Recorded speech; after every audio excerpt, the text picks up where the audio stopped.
найти какие-то общие точки соприкосновения и, возможно, найти какие-то новые проекты, новые направления для того, чтобы поднять выше уровень культуры татарского народа.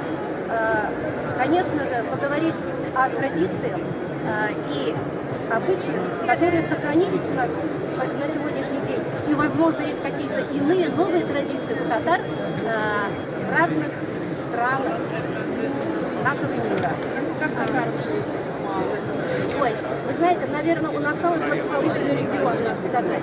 Потому что все, что делает наш народ в содружестве со всеми народами и культурами, конечно же, сами понимаете, это работает только на достижение новых успехов.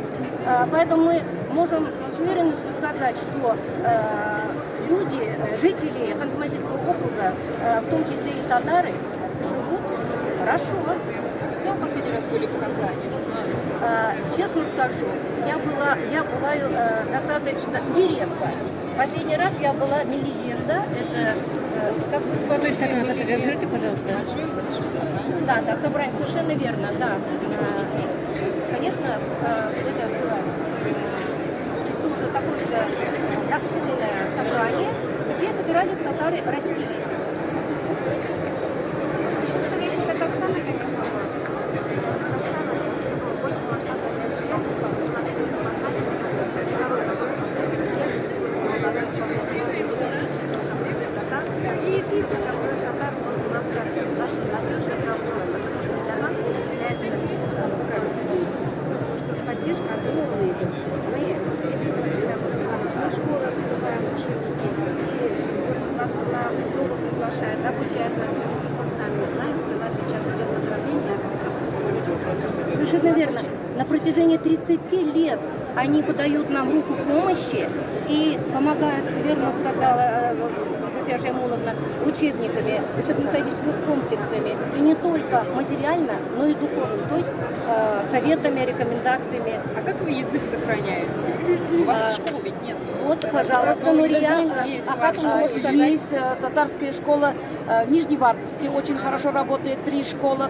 Есть воскресная школа в городе Сургуте и в Лангепасе, в других городах тоже маленькие. Мы стараемся, конечно, язык сохранить в первую очередь. Не только праздники саббаты.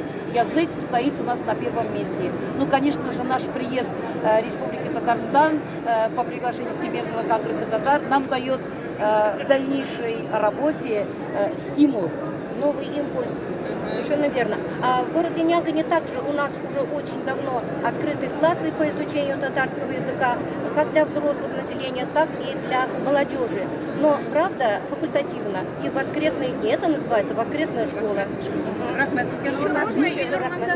Скажи о своих проектах. Ханты-Мансийский автономный округ. Татарша сөйлеуге қошан бола? Татарша давайте, татарша айтыңыз. А как вас зовут? Татарша нәрсе айтасыз келесіз? Ну, біздің Қозанға келуіміз, біздің яңа эшләргә рухландыра, яңа проектлар, яңа чаралар абыйыңа сөйлеп битмей. Рахмет. Dünya татарлардан барлык чараларда катнашырга тырышабыз.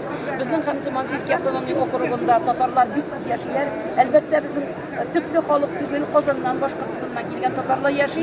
Шуңа күрә безнең монда килеп китүебез һәрбер төбәкләрдә, һәрбер шәһәрләрдә араларыбыз бик ерак, 300, 500, 800 километр. Шуңа күрә монда килү безгә бик кирәк. Бу безнең туган яклардан алып кайткан көч рухландыра, яңа эшләргә, яңа чаралар үткәрергә зур ярдәм күрсәтә. Безнең бөтенебез исеменнән дә конгресс делегатлары Ханты-Мансийский автономный зур рәхмәт. Рахмет сезгә, кызлар. Рахмет бик зур. Салкын җирдән килгән булса да, бары кайнар сәлам китергәнсез. Әйе, кайнар сәлам. Теләшәкләрегезне әйттегезме? Әйе, әйттек. Ярый, рәхмәт сезгә. Сау булыгыз.